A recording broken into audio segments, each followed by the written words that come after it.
Welcome to the Blooming League of Original Podcasts.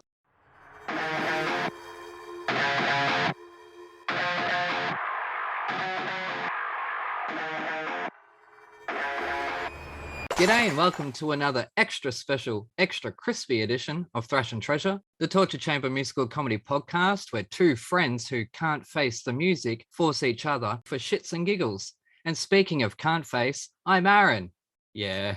And I'm joined, as usual, by my co-host. If this guy deep dives in a forest, but nobody's there to learn anything, did he make a sound? Dunno, I failed maths, but it's Evan, the metal man. How's it going? Hey, how are you? Yeah, did you like that one? Yeah, that was good. If I deep dive into a forest and there's no one around to learn anything. Yeah, I was talking about the can't, as in C-A-N-T, people. Get your minds out of the gutter. Face. It's from The Sound of Music, where the Mother Superior turns to Maria and goes, "What is it you can't face?" That's not what I heard. That was my childhood, folks. Anyways, guess what? What? We have another legendary diva in the studio today, and I'm so excited I put my condom on before I left. And he can't blame me, because this genius gent exploded across the Broadway stage by exposing us to the full Monty by a group of dirty, rotten scoundrels that sent women on the verge of a nervous breakdown. But not before this euphoric euphemist earned an Emmy Award for his editorial efforts for early episodes of David Letterman. Plus, this cunning linguist and lyricist's artistic interests consist of a list of soloist albums with a rock twist, insisting this mister enjoy a tryst, working with one of the greatest bands ever, XTC. Oh, dear God, I can't believe he agreed to come on this show.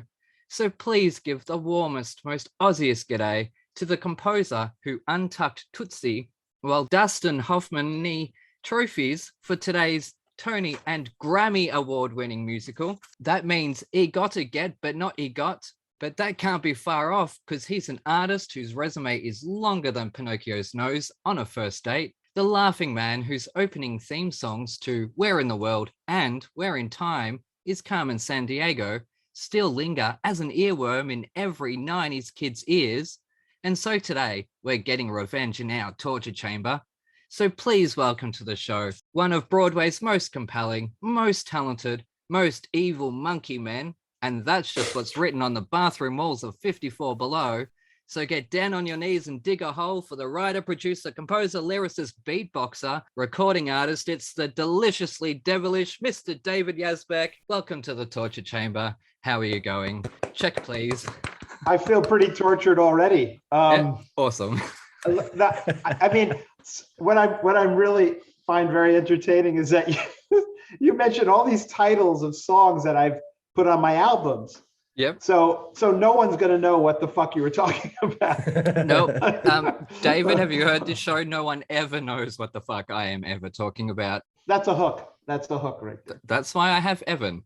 So for a change, I actually got most of those references. Wow. Did you? Oh, wow. Yeah. Digging a hole underneath another hole. And yeah, I have listened. I have done some research. Yeah, very good. You know, we do some deep cuts here, but how are you going? I'm good. Thank you. Yep, surviving COVID as we all are.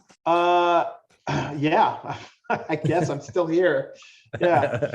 Yeah, I'm padding till I find the first question notes. But yes, okay, so you and I, we both had a bit of a fangirl moment the other day talking about XTC, which I mentioned in your introduction.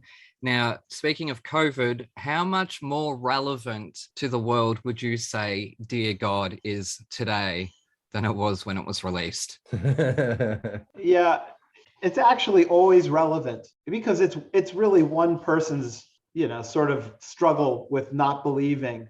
Yeah. But he's pretty much a dyed-in-the-wool atheist, the guy who wrote that song, Andy Partridge. Mm-hmm. And I think like many atheists, he thinks that organized religion has been a cause of more evil than good in the world. Mm-hmm. Can't argue with that. I got baptized a born-again Christian, which they tried to pray the gay out of me. So they did a really good job of that, didn't they? Yeah. Oh, that always works. Yes, tell me about it. But speaking of rock stars and crazy, what would be in your crazy backstage rider? Oh, when I was touring, you mean? Oh, no, just use your imagination. If you had your fantasy rider. What would be your most craziest fantasy rider? I would like there to be a lot of cooking oils Okay. Yep. and fats. I Mhm. think I'd like there to be some kind of a vibrating butt lamp made available to the band as well as myself. And I would very much like there to be a selection of edged weapons so that I could practice my skills. And then finally, I would like there to be some type of a console so that I can play, filthy arcade games. I don't know where I'm going. I started down that road and I didn't know where I was going to end up, and it just didn't go anywhere. Sorry.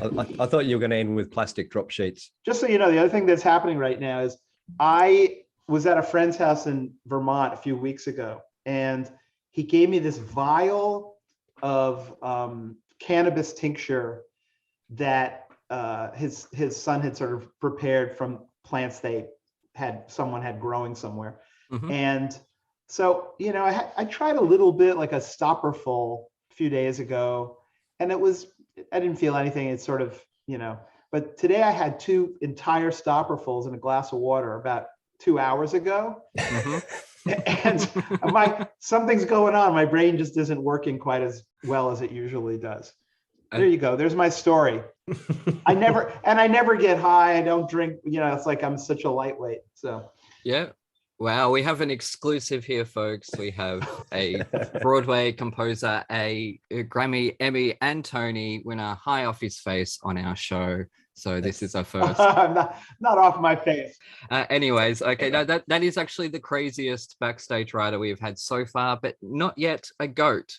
We may get there one day. But anyways, we'll jump straight into the metal album, because this week, David, you chose what I would dive into. So would you like to tell our listeners what you have given us? Well, I gave you Led Zeppelin 4, which is by many people's standards, actually the greatest metal album, song for song, ever made. For me, it's an album. It's one of those records that I can remember the first of 10,000 times I listened to it. When I was, 12, You were about, I was going to say you're about 10 or 11 when this was released. It was 71 probably, right? Yeah. Yeah. But then, of course, listen to it over and over. It's got some of the most iconic riffs. It has a song that was, at the time, just the most amazing rock ballad ever made. And now everybody's heard it too many times. I don't even want to listen to it anymore, Stairway to Heaven. But at the time, you look at that, you listen to it, and you're just go on a journey, because there's very, very strong, heavy pounding metal. Then there's like a little bit of their, English countryside, Jimmy Page picked up a mandolin, type stuff. But it also has, you can look at it and you can say, oh, Black Dog, that's just one of the greatest metal, guitar riffs ever. You can look at Rock and Roll, which is just, it's just sheer excitement when you listen to it. It just sounds like excitement. But for me, the song that really gets me is When the Levee Breaks. It's the last song on the album. And it was when I learned to play it on the drums, it seems hard because you know what it does. But I remember learning to play it on the drums, on someone's drums when I was 12 or 13, and just feeling so cool. It's one of my favorite drum introductions of any song. Yeah. What else can I say? I mean, it's just I had a lot of thoughts about what I wanted to, and I just kept coming back to Led Zeppelin 4.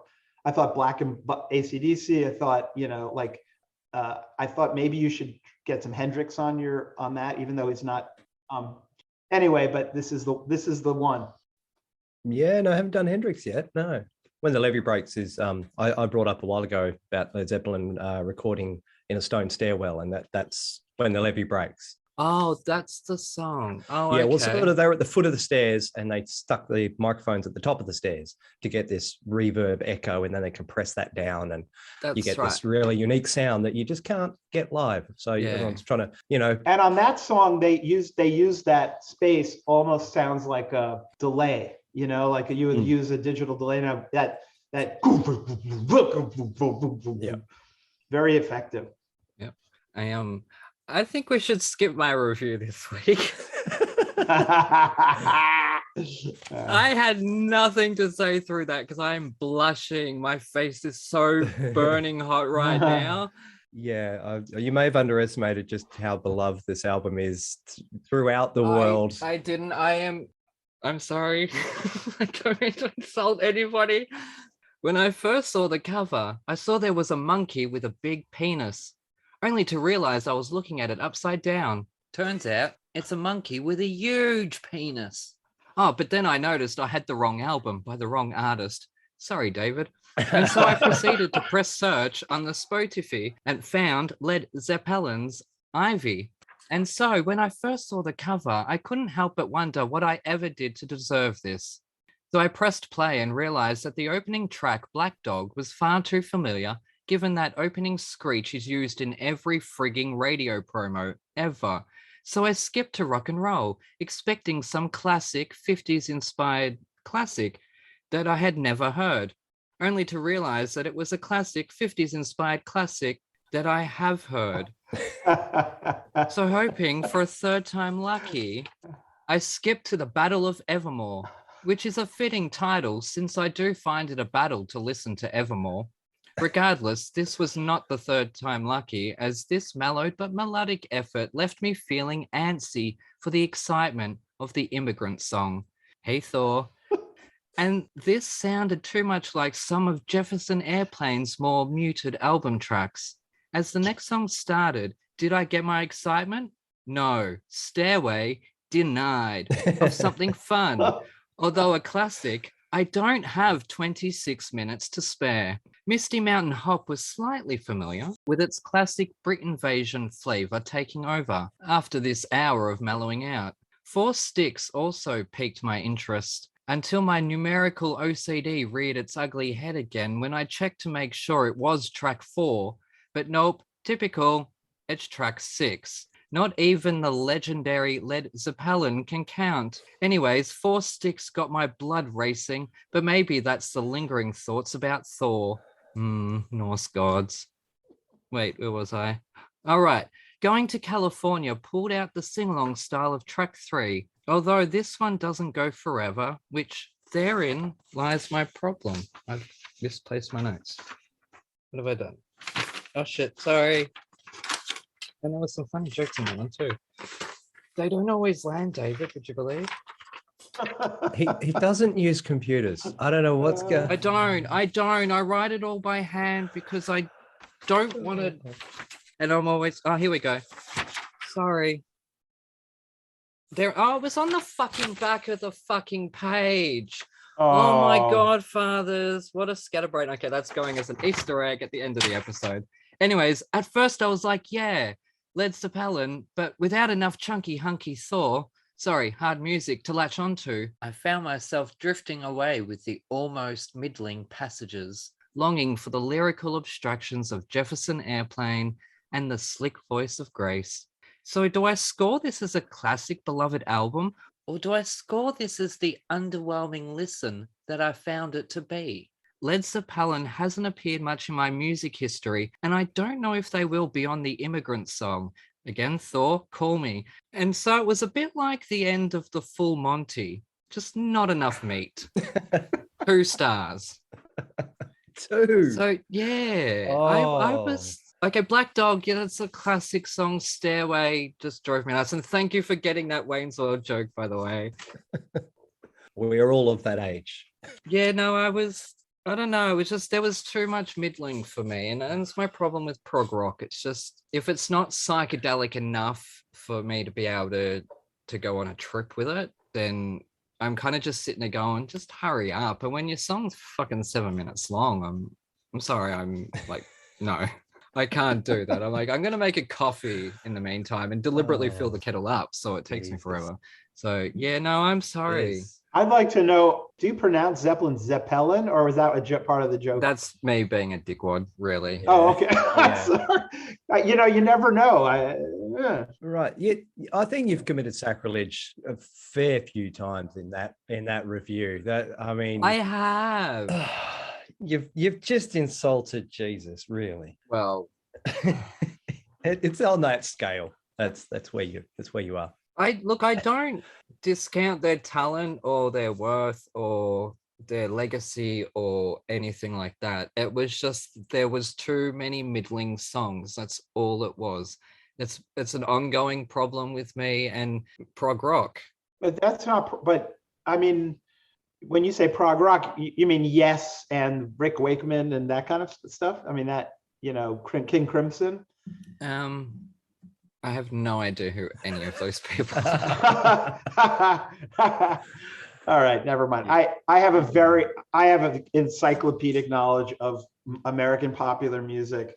And actually, I have pretty wide knowledge of world music, but I go through these phases where I just want to listen to headbangers, or I just want to listen, or I'll listen to prog rock like Emerson, Lake and Palmer. I'll just listen for a week. All these little stopping points through my life. So it's always interesting to me when there's someone who just Doesn't get it.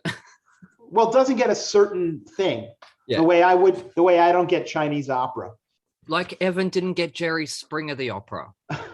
He just didn't get it. He ripped it to pieces. He gave it a minus score, David. I'm mortified. It was a -7 for the 7th level of hell that it belongs on. Oh dear. It's -7 for your IQ. Yeah. Oh dear. Yeah, no, I get it. I do. It was just, and I'm not even in lockdown. Like that was part of the problem throughout this year, is being stuck in lockdown and being forced to listen to music I couldn't escape from this space. And I willingly put these CDs or these albums on 20 something times throughout the week that I listened to them, or weeks sometimes. Yeah, it was just too middling for me. And the Stairways and all right, like it's a good song. It's just, you're right, it's done to death. I'm so bored.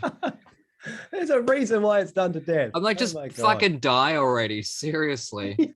All right, so I'm just going to run through the facts here. Right, so it's 1971. The band has sequestered itself into a little 3-story, well, I say little, it was a 3-story stone estate called Headley Grange in East Hampshire. They intended the album to be completely untitled. It's not written there's no text on the album at all, as far as I know, just the 4 symbols representing the 4 band members. Now, I thought we were hopefully satisfying your numerical OCD with this being their 4th album, and there's 4 symbols representing the 4 band members, and there's 4 songs aside. But unfortunately, 4 Sticks isn't the 4th song, and it's not 4 minutes long, which was a missed opportunity. That was missed. But where was the symbols? The only symbols actually that have been freaking me out this week are, David, on your album Damascus. What do those 4 things have to do with the bird? That's what I really would like to know. Sorry to just a segue. What are you hijacking me for? Oh, sorry, Evan. Nothing. It's a design choice. I don't think it's a very good-looking album cover. I'm not judging. No, I don't like it, but yeah. Sorry. That's right. I can't draw, but if you want me to, I can try to do you a cover. But anyway, sorry, Evan. I just that had been bugging me all week. I didn't know what they meant, and I thought I'd save it for the episode. I got in. So anyway, continue. There's 4 symbols. Oh, it must have been the inside cover. I unfortunately don't have a copy here on vinyl with me, which kind of sucks. I should have it. I will have it one day.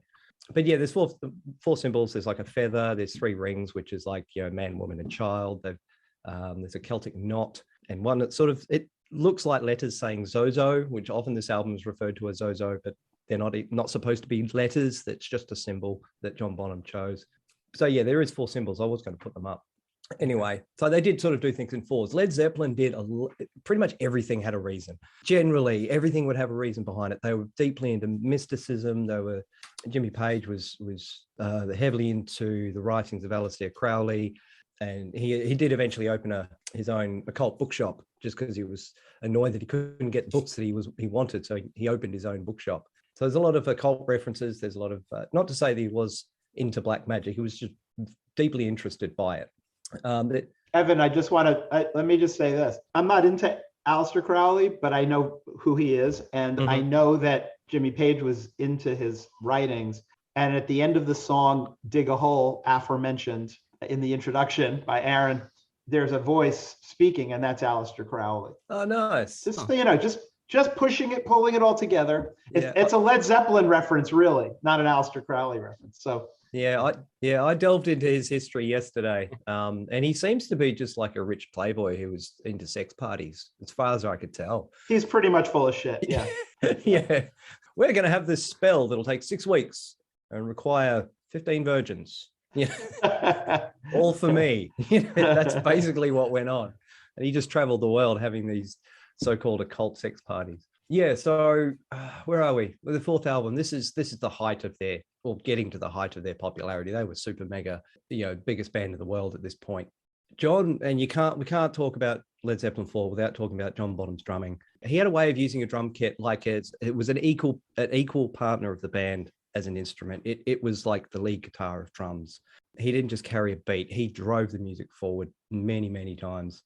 And so often in this album, he's off in his own little world, in odd time signatures, and it just works, and which does make it so hard to cover, especially whereas Black Dog has a lot of odd time signatures, and it comes in on the and of 3, which messes with a lot of cover bands all the time, because they mess up the start, and everyone's off, and you got to start all over again. Do you know why? Because I don't do musical theater where they got to start singing on the downbeat. That's why. Yeah. But here's the other thing about that song, which you could never do in musical theater, because you have to stick to what's going on, because it's all about timing. But when someone asked Bonham about the way that when the guitar and bass are playing da da da da da da da da da da da da da da da, that part, and the drums is just powering through, even though they're in a weird time. Yes. He said none of us knew what the time signature was. We just played it that way, and we always played it that way after the first time. There's no way of really recording it on paper, so it would take a lot of rehearsal to get a pit orchestra to do something. No, I had four sticks I had written down. That's a mixture of 5/8 and 6/8. I didn't have Black Dog written down. But yeah, it's a hard one to wrap your head around if you're not, if you're just starting out. Yeah, let's cover some Led Zeppelin, and it's not going to end well. And of course, God, you can write an entire thesis on this album. I'm sure people probably have. I just did. No, what are you talking about? I mean a real thesis. Oh, thanks. Yeah, I've seen. There's just so many reviews, so many hours and hours and hours of people on YouTube talking about this album. It was quite incredible. And they all try to break down the meanings of all the songs. And a lot of the songs do have a lot of meanings behind them. There's Tolkien references, there's tributes to, Little Richard and Elvis. Was there? So I missed all that.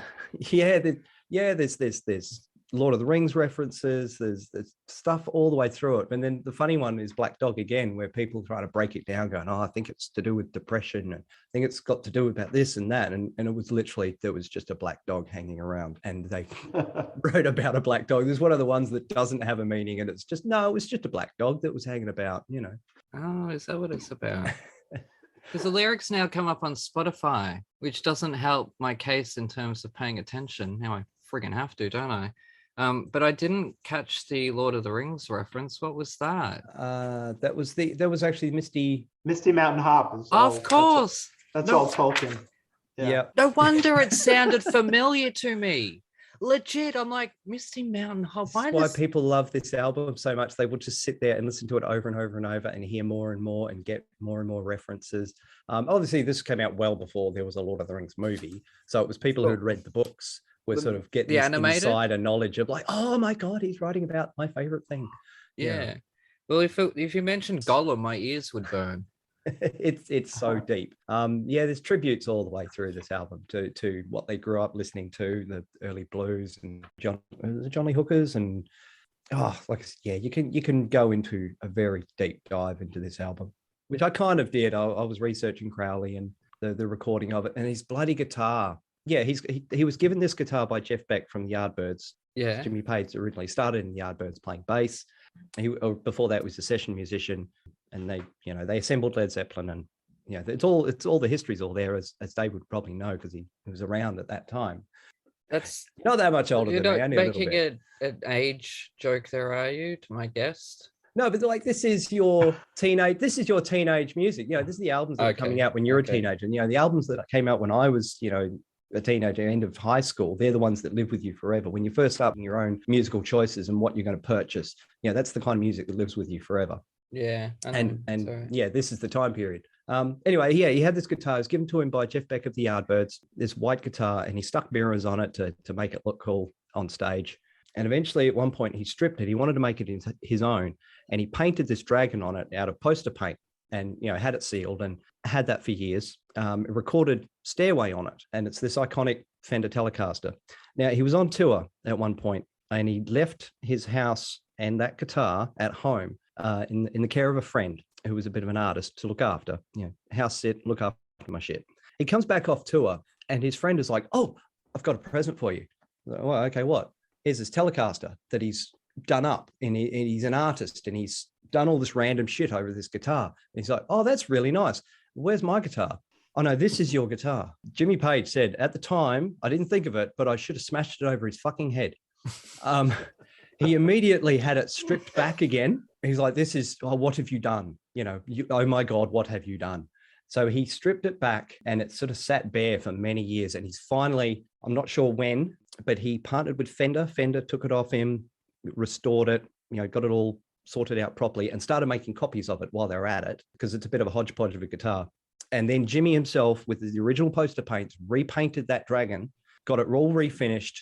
And so now Fender do put out a version of that dragon guitar. But then I watched the video of them presenting him back with his original guitar exactly as it was. And, yeah, the old guy's freaking nearly in tears. Just, that's such a special guitar to him. And to see it in its former glory again. Oh, it's moving. It's on YouTube there. It's really moving to see, you know, someone get their most prized possession finally restored back again. It's very cool.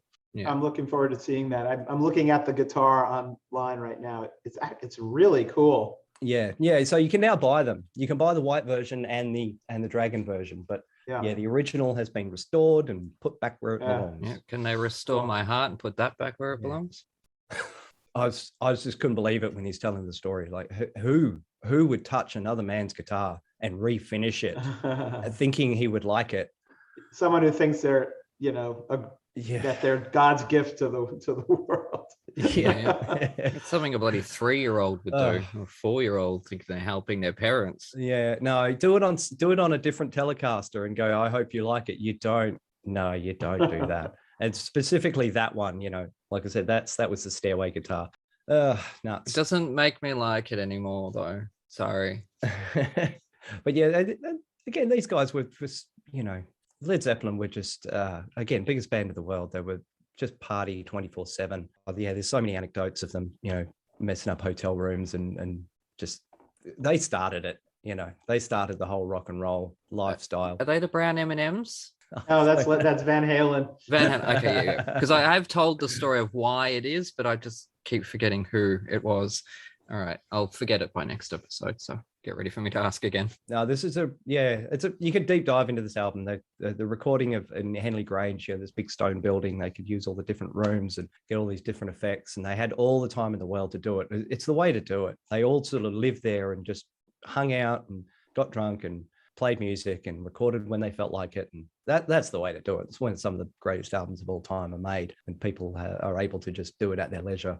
They're not, you know, if we don't get this today, we have to pay for another day, you know. Yeah. None of that. No pressure. It was all right. I didn't hate it. So anyone out there, if you're crying, I'm sorry, but I didn't hate it. I just didn't hear what everyone else says. Maybe it's because I'm coming into it so late in life, whereas something like Tommy I've grown up with, or Crown of Creation I've grown up with. Chuck it on repeat a bit longer and start picking out, you know, just listen to the bass, and then just listen to the drums, and then just listen to the rhythm, and they're all brilliant in their own ways. And, you know, every time you listen to a song, it's you know, better each time. Yeah. I'm sorry, David. Do you hate me? No, not at all. It's really interesting. Like I said, It's just very interesting. Fortunately, not every album is going to be a hit, but no, I can look. I know their value. I let's just say I have the respect for them. Maybe if there was more songs like Misty Mountain Hop, which I liked that Brit Invasion sound. I like that sort of Dave Clark 5 vibe that it had. Is it Dave Clark 5 that I'm thinking of? I don't know, one of those Possibly, yeah. sort of a early Kinks type. Yeah, I liked that.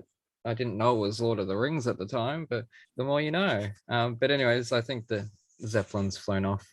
Yeah, apart from just mentioning, poor old John Bonham dying in 1980 of, as far as we know, alcohol poisoning. Oh, okay. And that was it. They called it quits, and they just went, no, we can't do it without John. Just not going to happen. Apparently, he was a fantastic father and a great guy, but he just loved his drink and just drunk. And one day just kept drinking all day and all night. And someone put him to bed and he just didn't get up in the morning, which freaking sucks. But they have since played with his son. His son is now a drummer. And they have reunited over the years, in the 90s and 2010s. Actually, one of the shows didn't really go too well because there was production issues. But anyway, they pretty much have only really reformed with John Bonham's son, Jason Bonham. Yeah, but once John Bonham died, they just went, no, that's it. We didn't even think about finding someone else. It just wasn't going to happen. Without him, it's just, there's no band.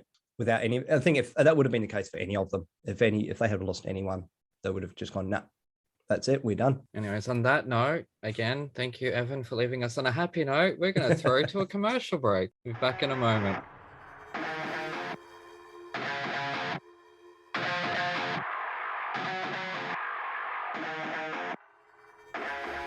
Coming this summer, winter, spring, or fall, the first ever musical theater sitcom, where you go behind the scenes of the latest West End show, the Fosse Forest Ballet. Where's the important stuff? Aha! £1,000 a week ensemble rate. That's what Mamma Mia likes. Starring Philip Joel and a West End cast featuring Kerry Ellis, Darren Denny, Louise Demon, and Oliver Saville, and more. It all started in 1987 when I was a jobbing actress working at a diner.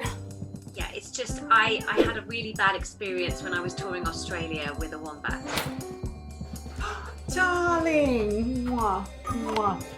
La, la. How long have I been mentoring you?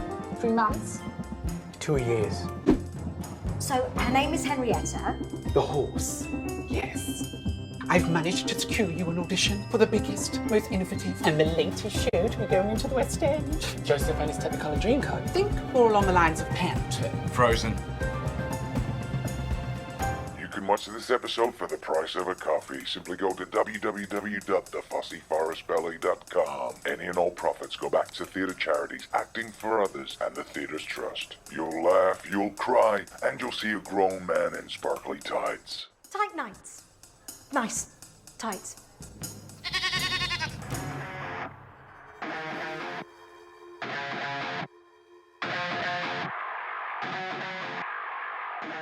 Alrighty, listening to Thrash and Treasure. I'm Aaron, that's Evan, and we are joined by the legendary David Yazbek. Honey to our ears and spice to our mouth. Goodness gracious me. There's another reference. Yeah, that one I didn't get. Lyric reference.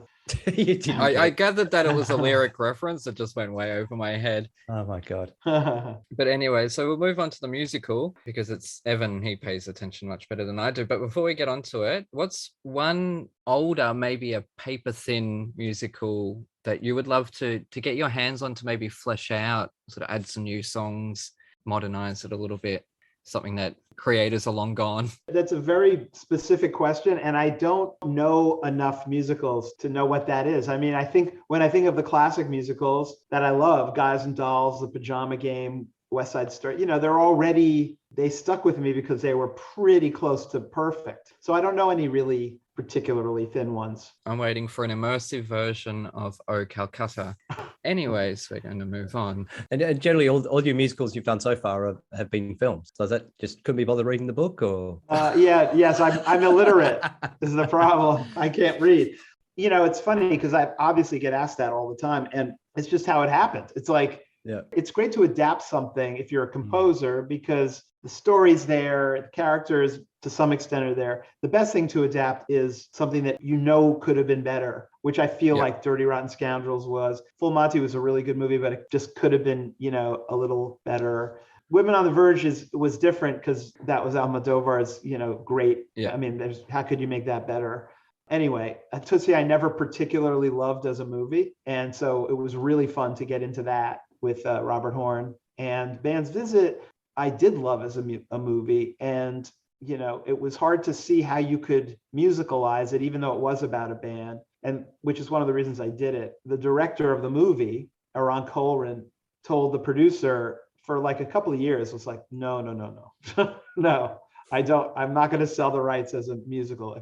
Maybe a stage play, but when he saw it, he really dove into it. Like, he really loved it. So I feel like in that case, and in Almodovar's case, it was kind of honoring whatever that core emotion was in the original writer director in both cases. And that was it. And that made it easy too. Now I'm working on 2 things that are not based on movies. Oh no, 3 things. So, my next cluster will be non-movies. I don't know why it falls that way. Evan brings it up all the time that, they bloody made a musical of this, they made a musical of that, but they've been doing that for 100 years, Evan. I don't think you understand. Everything is based on something. And those that are original, they're so incredibly rare amongst even Oklahoma. I have that reaction when you get these titles thrown at, because I get offered stuff and I'm saying no a lot of the time, but also I watch these things crop up and you're like, why? And you realize that there's some dumb producer who thinks, like in a Hollywood way, thinks that they can chase the money by doing this title, even though it's the stupidest possible title to adapt. So that's when I get that same, feeling of like, oh, what are you thinking? Yeah. But just before we get on to Evan's thoughts, because we're going to talk about The Band's Visit, which is based on the Israeli film about Egyptian musicians getting stuck in Israel, or is it the other way around? I haven't yet gotten to see the movie myself. That was it. You got it. Yeah. Now, because obviously you're of Arab American heritage, was that a cathartic experience? Sort of this late in the game, you've had this stellar career for 36 years, or as long as I've been alive, not to make anyone feel old.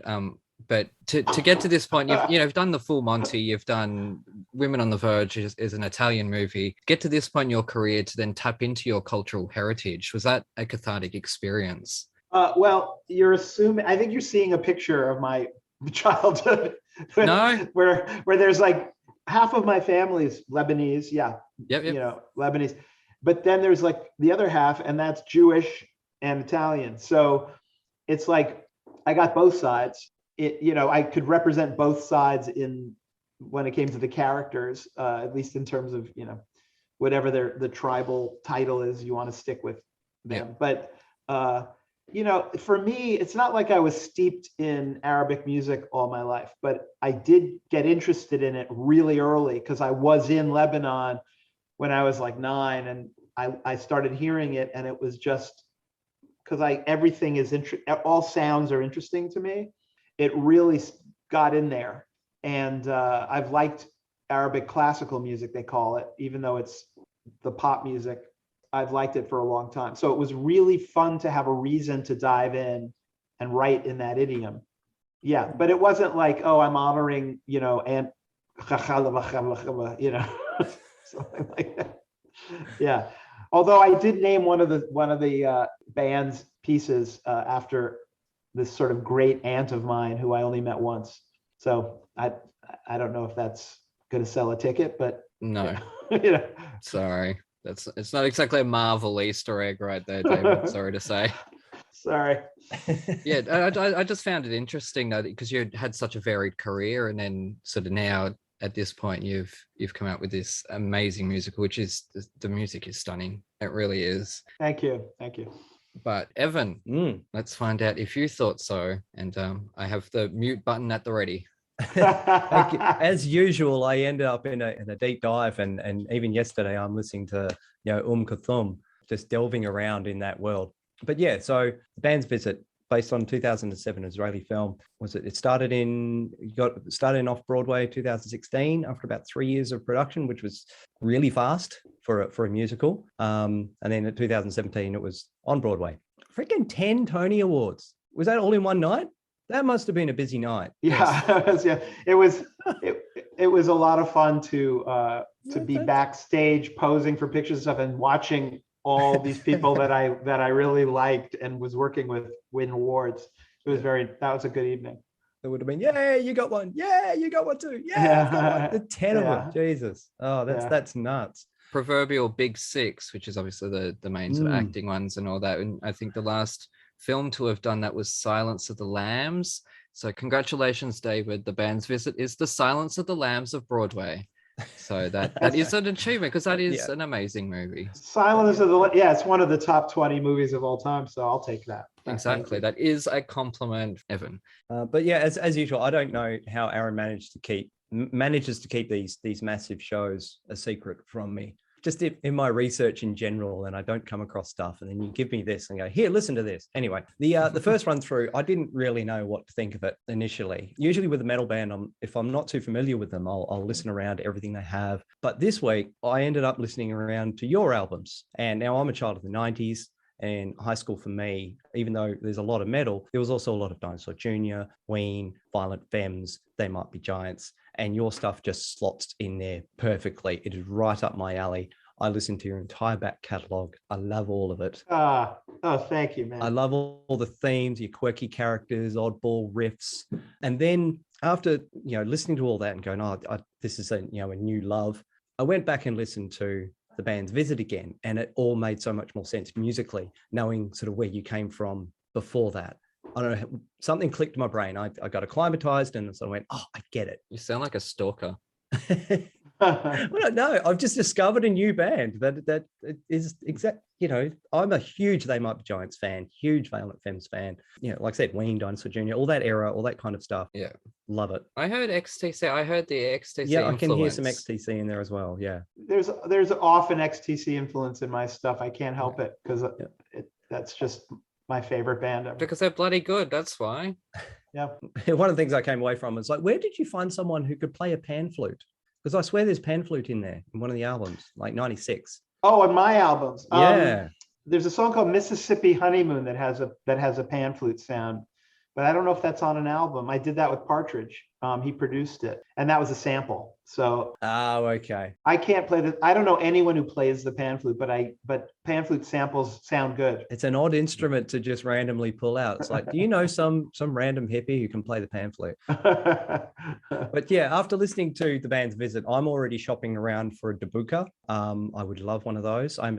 Used to play drums, and immediately I'm like, that's that sound. I now can identify that drum. I've always loved that sound, and I didn't know what was making it. I have a couple of them. There's one you can see behind me, that sort of ceramic one. I mean, oh, yep, there it is. And I have one up there. I have a few of them, but it's a really fun instrument, especially if you ever have been a drummer. And the tricky part is just getting the strength in the fingers but when it's played well, the guy on the album, the band's visit album, is one of the best darbuka players I've ever seen. And also just this great guy, like just this sort of jolly guy, but holy cow, he makes a sound on that thing. And when we did it off Broadway, we didn't have a drummer, a darbuka player. And I told the producer when we knew we were going to move, please, you have to, this will be the best bang for your buck you've ever spent. If you add one player, please.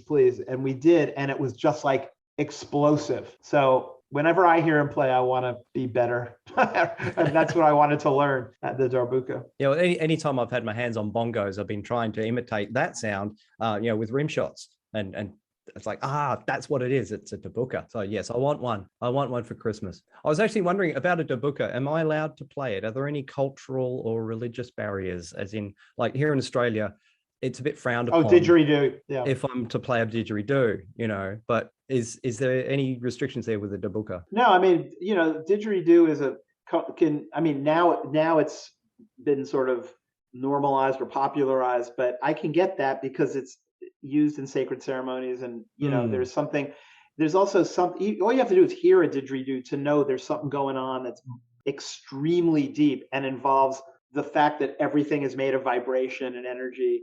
But a darbuka is a drum. If there was, maybe there would be like in Afro-Cuban religious stuff, some drums you shouldn't touch unless you're actually a priest or a practitioner.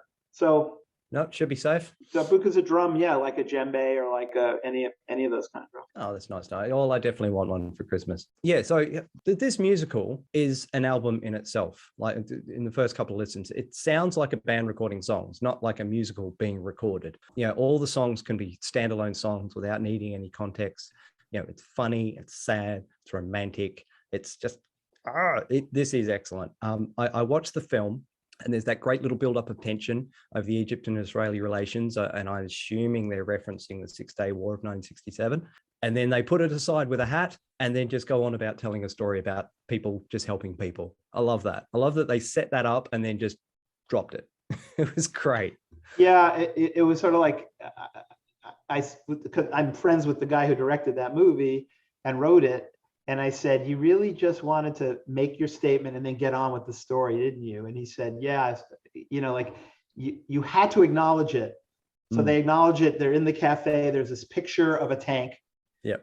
And the Egyptian guy just hangs his hat over it. And then that's it, saying like, this is not about that. Of course, it is completely about that. Yeah, exactly. But don't concentrate on that. Don't have flashback scenes of the war, you know, that kind of thing. But yeah, there's all comments of, you know, be careful, you know, just be aware of where you are, you know, and that we may not be welcome. Yeah.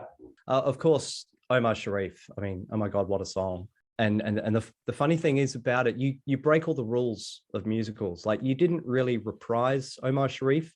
You did more of a callback to it in something different and then reprise something different.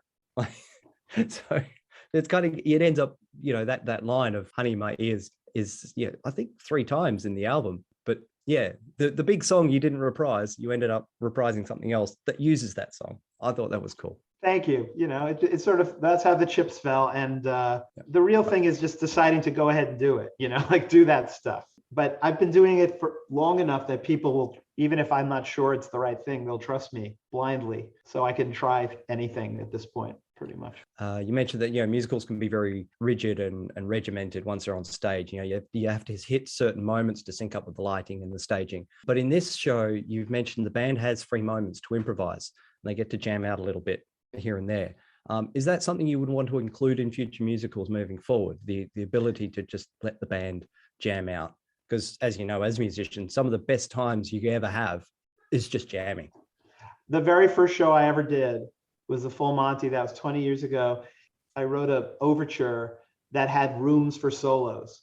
And then in the outro music, there's rooms for extended solos while people are leaving the theater. And even during 1 or 2 of the songs, it's regimented. It's like 16 bars, but and I wrote out potential solos in case someone didn't have the chops, but there's room for solos. Like I'm always concerned that the pit orchestra is having a good time, because I've seen videos of like the violin section of, I'm just pulling this out of my ass, like of Wicked, or one of these shows that have run for decades, and they're just like, you know, like in a room in a different building sometimes, and they're just like night after night there, you can read your magazine and play the show. So for me it was like, you know, I always have drums and percussion because I want to play with that. In my own band I have drums and percussion. You know, Band's Visit was cool because there's room for people to take off. Now they can't take off too long, but now I'm working on, not as a producer, not as a composer, Buena Vista Social Club, as a sort of presentational, really telling the story of the people and using just all the original Afro-Cuban songs as the score. But, you know, we're beginning to compile world-class Afro-Cuban musicians, and I never would not give them lots of room. When you have great musicians playing, it's very exciting, and people who go to musical theater aren't used to it. I think that was a big part of packing the punch with the Band's Visit is, you know, people who came to it because everyone was talking about it because the reviews were good, but who really would probably prefer something more mainstream, coming and then seeing these musicians knock your hat off. I think that was a big part of it. Success. Very cool. Again, you could do a thesis on this entire album. There's just every song has its own voice. And again, you're bringing up converting things into musicals, like how you're choosing what moments to become songs, because you've got just the band waiting for a bus. There's a song, and I love the difference, the conversation between, I assume, Yazbek, I hope I pronounce that right. That's right. Yeah. Yazbek's parents, discussing where and when they met and where the love began, and the wife sort of going, yeah, what love? And you've turned this quite depressing conversation where the father's basically trying to make himself sound better, and you've turned it into just this quirky, oh so danceable love song with love beginning on the backbeat. I love that, to be able to, you haven't really twisted the meaning of it, but just taken it so much further. Yazbek and his wife are the couple that have a problem. And then Yazbek's father, yeah, his parents, yeah, who's a widower. So he's singing about a song about his his late wife in front of this couple who's having a problem. But he's remembering, and it's really just that song is just the story of how I first saw my now wife. I mean, I was literally playing in a band outdoors, and I literally saw her dancing, and she literally had ribbons in her hair. So right, the same friggin' story. Yeah. And then what was the? I think the only thing that's missing, and I assume it's in the show somewhere, is that I think there should be a song called "Hand on His Thigh." That happens because I pissed myself laughing over that. That was hilarious.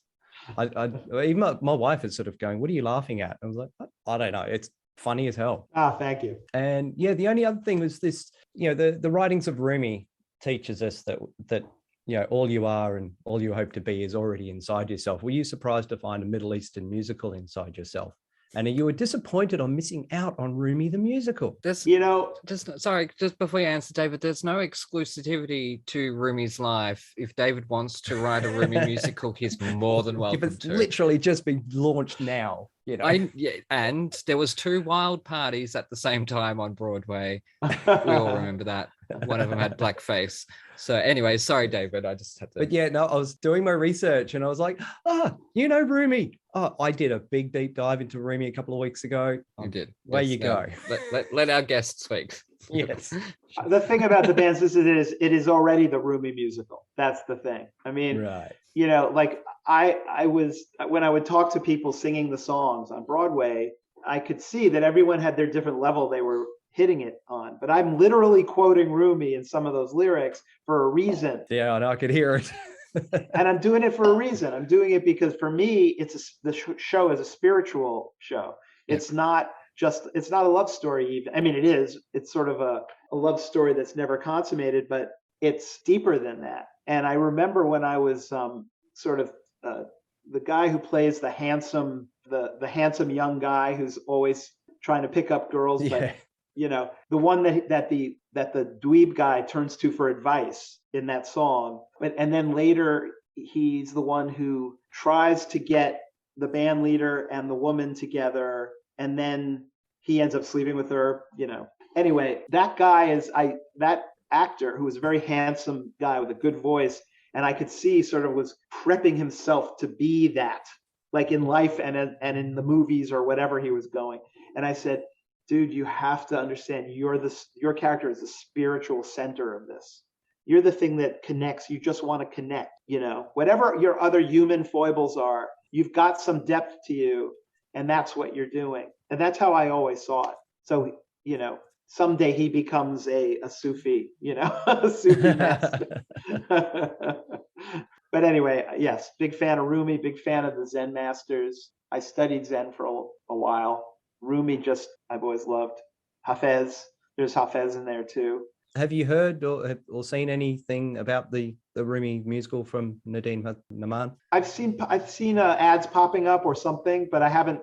I'm afraid to look. I'll give it a listen. Oh, you like it? Oh yeah, loved it. Yeah, we interviewed him a couple of weeks ago, and I had to do this huge. I learned a new religion. You didn't have to. You chose I did. to. I got fascinated by the whole whirling dervishes and watching the dance of the Sema and everything about it, the reasons why they twirl and reasons for all the costumes. And, you could speak for hours on it.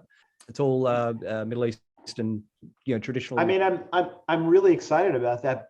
Broadway type theater tends to ruin anything it touches in terms of music. Like when you're trying to make the whatever, the New Orleans jazz musical or the rock musical or and it just rounds the edges off. And part of my thing, and I haven't always succeeded, is to try to get songs out there that don't round the edges off. So Full Monty is a rock musical, kind of. One or two songs I kind of pandered a little bit, but some of them are really rock, pretty good. And then all the other ones, they have their style, and I tried to cleave to it. And I remember when we were working with Pedro Almodovar on Women on the Verge, he said, no phony Spanish music. And he understands. Oh, I said Italian. Sorry, that was really racist. I said Italian before. Why is that? That isn't racist. That's just a mistake. It's Spanish, yeah.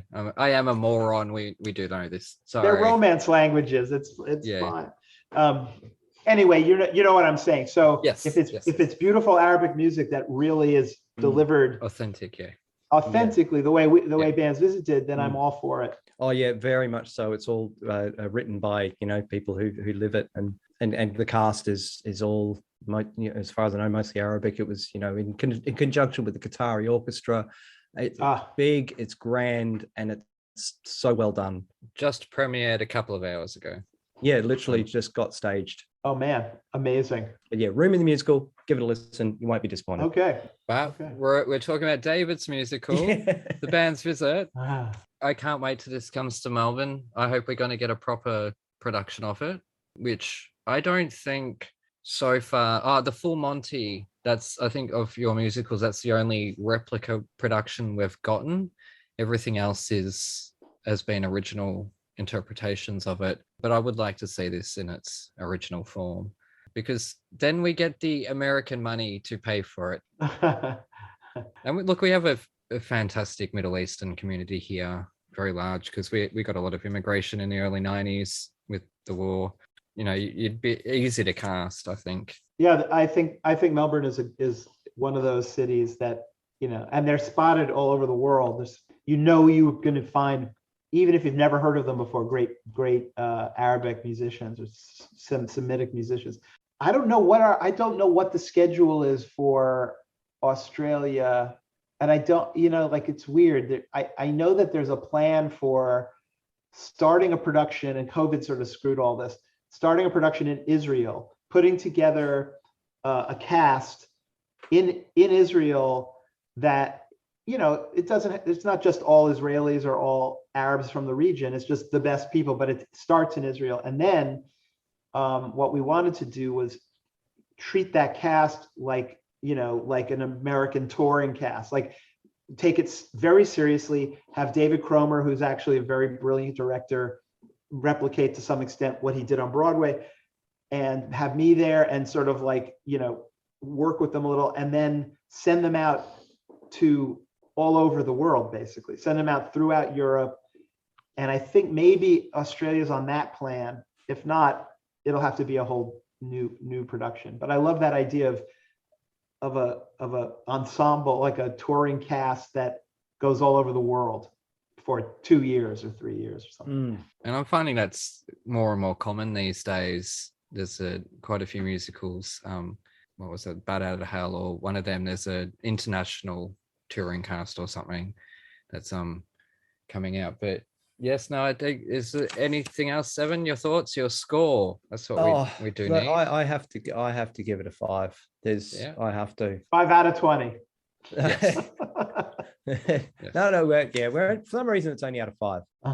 Yeah, no, every song has its own little personality and its own little appeal.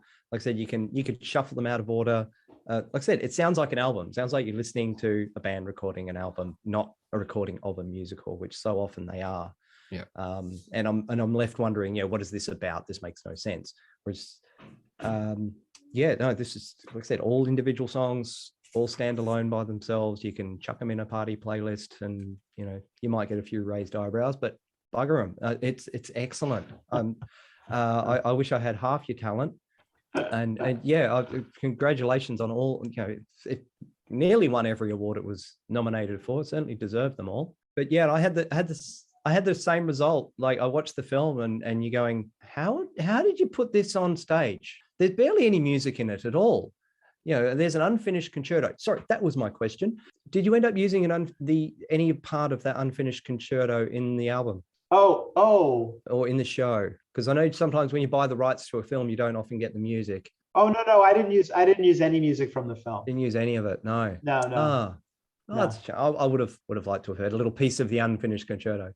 No, I wrote I don't remember what's on the album, but I wrote an unfinished clarinet concerto. Yep. Right. And you do hear him play it a couple of times. And then, later on, of course, he plays the entire melody for the baby. That's how he finishes it. So yeah, we added that, it's a musical. So it was like, oh, we better do something that gives you resolution with that. So I don't know if it's on the album, but it's certainly in the show. But it's not. But I wrote it. It's not the movie score. Right. Yeah. Okay. So just out of curiosity, what was the Tony you lost? The only Tony we lost was set design.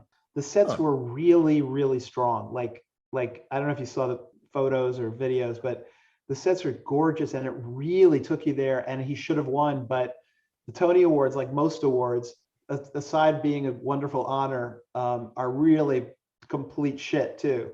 Yeah. So, it's like PR and money. And so it's really, a lot of it is about going to events and saying, yeah, it's a good show. I wrote it, schmoozing. Yeah. And we all did that. We schmoozed, but this guy didn't. He didn't schmooze, and he didn't win. Yep. Of course, he's brilliant. So he probably already has. Designers tend to have a lot of Tony Awards if they're good, and he probably's got 8 of them or 10 of them himself, because they do 4 productions a year. I had a little rant about quote unquote award winners yesterday, that people keep putting award-winning author on their bio, so you look up their name, can't find a fucking single award that they've won, and it just drives me nuts, because come on kids, we can search this shit. Grow up. Anyways, I think the band has left town. They're on the right bus this time. They're on the right bus this time. Yes, anyways, we're back in a moment with David Yazbek.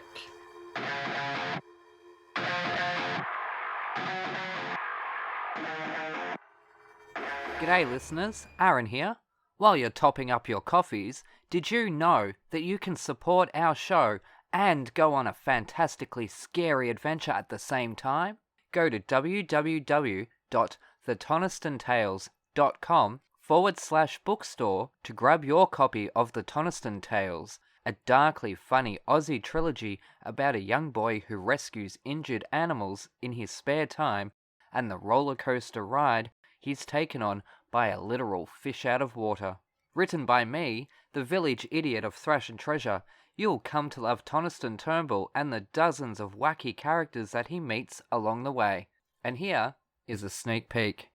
After barely 3 hours of light sleep, Toniston Turnbull slowly opens his eyes, his body feeling heavier than it ever has before. Not from extra weight, from tiredness and stress.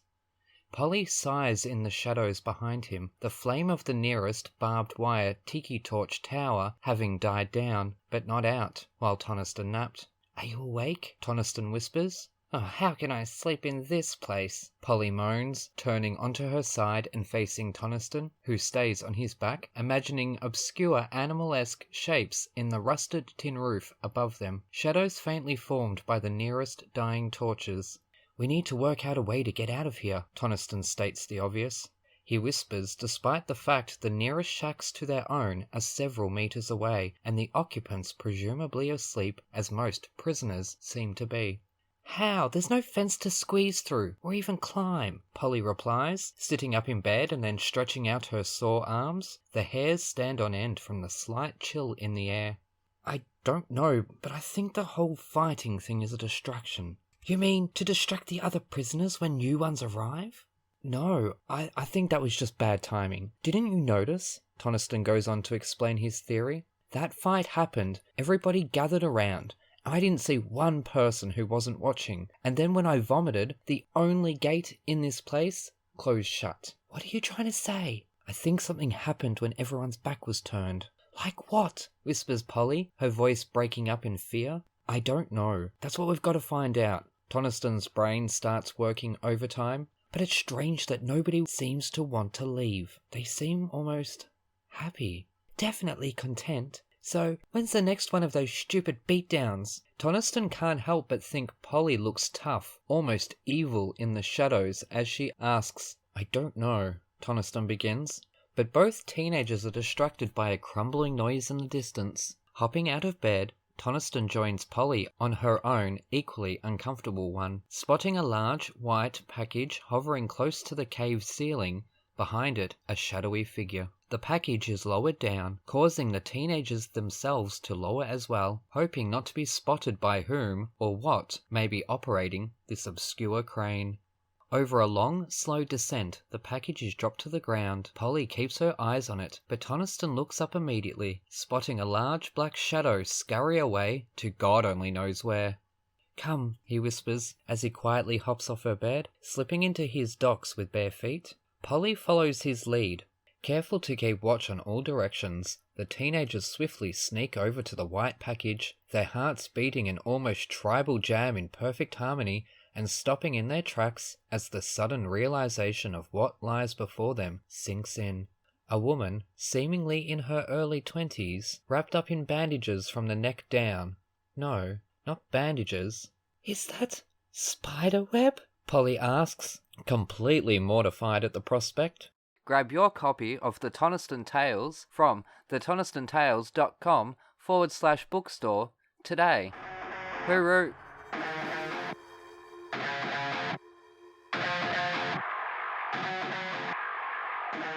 Alrighty, you're listening to Thrash and Treasure. I'm Aaron, that's Evan, and we are joined by the one and only David Yazbek. Now, I have to ask, in your opinion, what do you define as star quality besides me?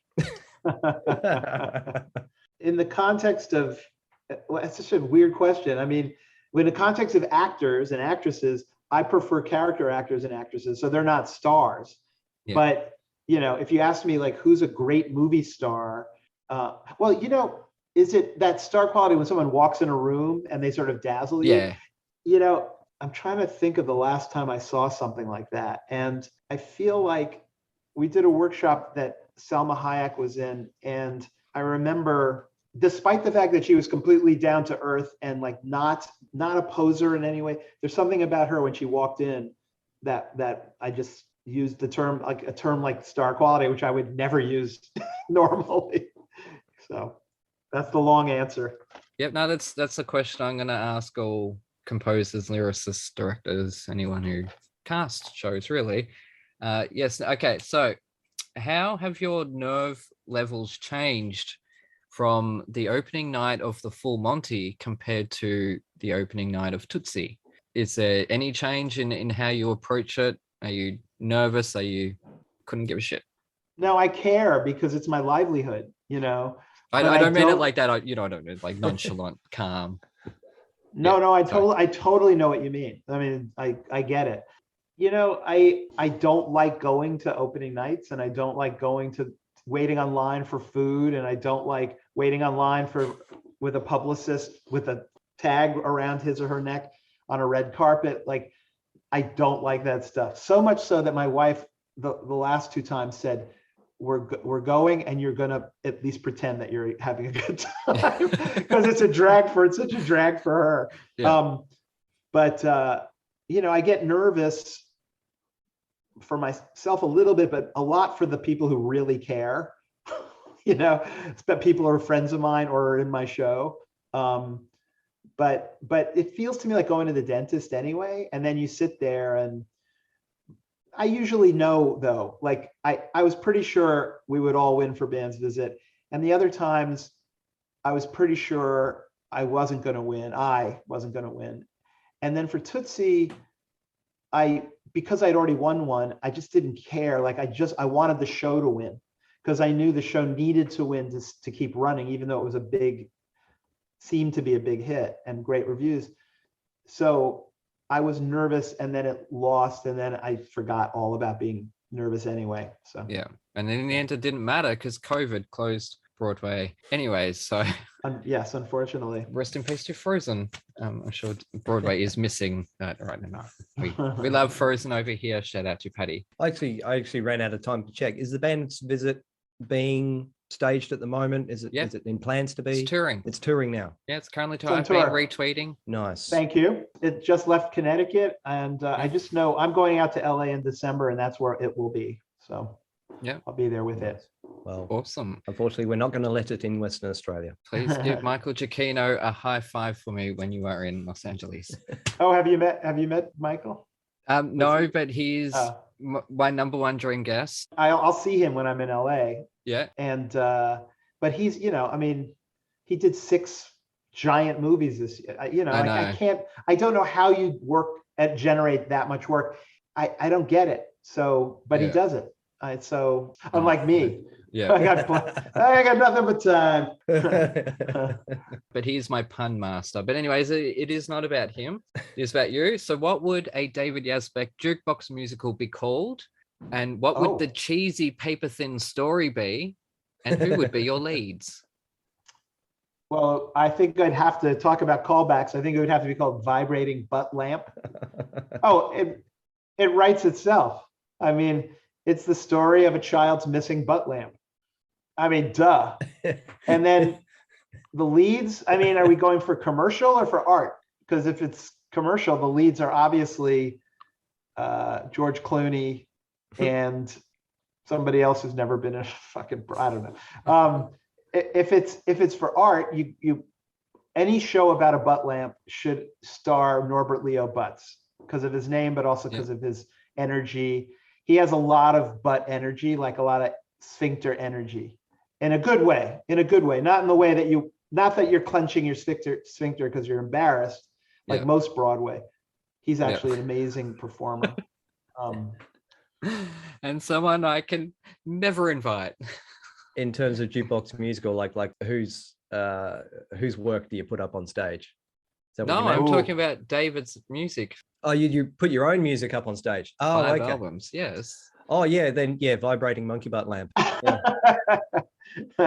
I mean, I would love that because I won't have to write anything. It's just already written. That would be so great. Yeah. Oh God, I actually made a list of my favorites. So I generally don't hit like on Spotify very often, but yeah, I did.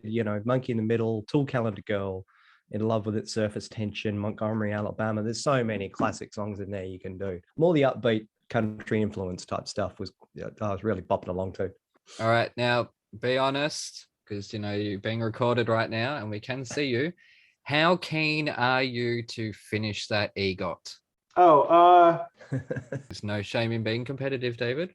No, on a scale from 1 to 10, I'd say a 2. Yeah,